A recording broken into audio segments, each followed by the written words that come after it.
Assalamualaikum warahmatullahi wabarakatuh. Perkenalkan, nama saya Siti Nurfatatul Awaliyah dengan NIM 230410002 dari kelas 3D. Di sini saya akan mempresentasikan suatu jurnal yang berjudul Verifikasi Keberhasilan Implementasi IoT dalam Optimasi Pengelolaan Sumber Daya Air di Sektor Pertanian Cerdas. Pengertian dari penelitian verifikatif yaitu penelitian yang bertujuan untuk menguji atau memverifikasi kebenaran suatu teori, hipotesis, atau temuan sebelumnya. Contohnya yaitu penelitian efektivitas obat. Yang kedua, pengujian teori gravitasi. Untuk metode di sini ada beberapa metode yaitu eksperimen, survei, studi kasus, analisis, dan standar. Di Indonesia, masalah pengelolaan sumber daya air dalam sektor pertanian seringkali menjadi tantangan utama.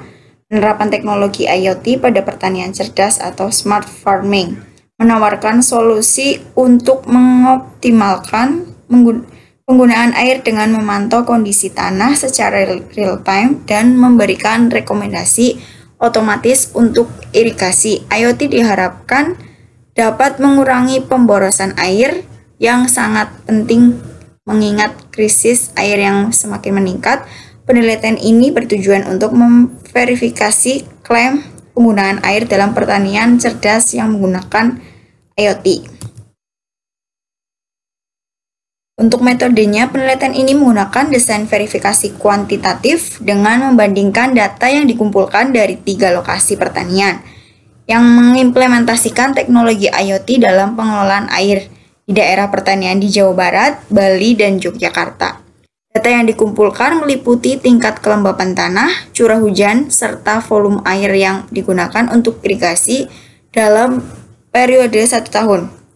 Verifikasi dilakukan dengan membandingkan pengurangan konsumsi air yang tercatat dengan klaim efisiensi yang diajukan oleh penyedia teknologi IoT serta standar pengelolaan air dari Food and Agriculture Organization atau FAO. Selain itu, wawancara dengan petani dan penyedia teknologi digunakan untuk memahami implementasi di lapangan. Hasil dan pembahasan. Hasil verifikasi menunjukkan bahwa penggunaan teknologi IoT dalam pengelolaan sumber daya air di pertanian berhasil mengurangi konsumsi air sebanyak 20-30% pada lokasi-lokasi yang terpilih.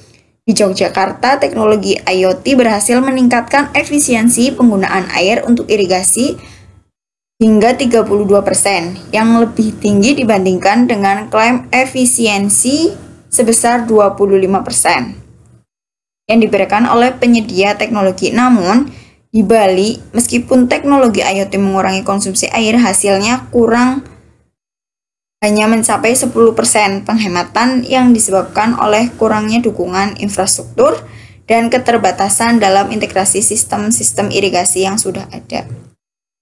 Kelebihannya yaitu yang pertama, efisiensi pengelolaan air. IoT memungkinkan penggunaan air yang lebih efisien melalui pemantauan real-time dan otomatisasi. Peningkatan hasil pertanian dengan pemberian air yang tepat waktu dan sesuai kebutuhan. Hasil pertanian bisa meningkat. Pengurangan pemborosan. Sistem ini dapat membantu mengurangi pemborosan air yang sering terjadi dalam metode konvensional. Data analitik. Data yang terkumpul dapat digunakan untuk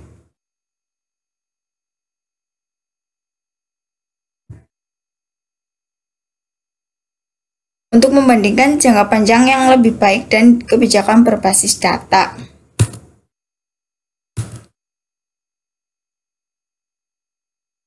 Untuk kekurangannya, yang pertama biaya awal yang tinggi. Investasi awal untuk pemasangan sistem IoT dan sensor yang diperlukan bisa sangat mahal. Yang kedua, ketergantungan pada infrastruktur. Keberhasilan implementasi bergantung pada ketersediaan infrastruktur teknologi seperti jaringan internet yang stabil. Yang ketiga, keterbatasan pengetahuan teknologi. Petani yang kurang terampil dalam teknologi mungkin menghadapi kesulitan dalam mengoperasikan sistem IoT. Risiko kegagalan sistem, kerusakan pada perangkat keras, atau perangkat lunak dapat menyebabkan gangguan dalam pengelolaan air. Implikasi keberlanjutan sumber daya air. Penggunaan IoT dalam pertanian dapat meningkatkan keberlanjutan penggunaan air yang sangat penting untuk mengatasi tantangan perubahan iklim dan krisis air global. Peningkatan produktivitas pertanian, teknologi ini dapat meningkatkan hasil pertanian dengan mengoptimalkan penggunaan air dan sumber daya lainnya. Potensi skalabilitas. Setelah diuji cobakan dan terbukti efektif, sistem IoT dapat diperluas dan diterapkan di berbagai daerah dengan konflik yang berbeda-beda. Kemudian kontribusi pengembangan teknologi pertanian. Penelitian ini dapat berkontribusi pada pengembangan lebih lanjut teknologi IoT dalam sektor pertanian. Penelitian ini memberikan model implementasi IoT dalam pengelolaan air yang dapat diadopsi oleh petani di berbagai daerah, meningkatkan kesadaran tentang pengelolaan sumber daya alam dengan memperkenalkan teknologi yang lebih efisien dalam pengelolaan air. Penelitian ini dapat membantu meningkatkan kesadaran dan pemikiran pelestarian sumber daya alam. Untuk kesimpulannya, verifikasi implementasi IoT dalam pengelolaan sumber daya air pertanian menunjukkan bahwa teknologi ini memiliki potensi besar untuk meningkatkan efisiensi penggunaan air, meningkatkan hasil pertanian, dan mendukung keberlanjutan pertanian cerdas. Namun tantangan terkait biaya pengetahuan teknologi dan infrastruktur masih perlu diatasi agar implementasi dapat berjalan lebih luas dan efektif. Itu saja yang bisa saya sampaikan, kurang lebihnya mohon maaf. Wabillahi taufiq wal hidayah. Wassalamualaikum warahmatullahi wabarakatuh.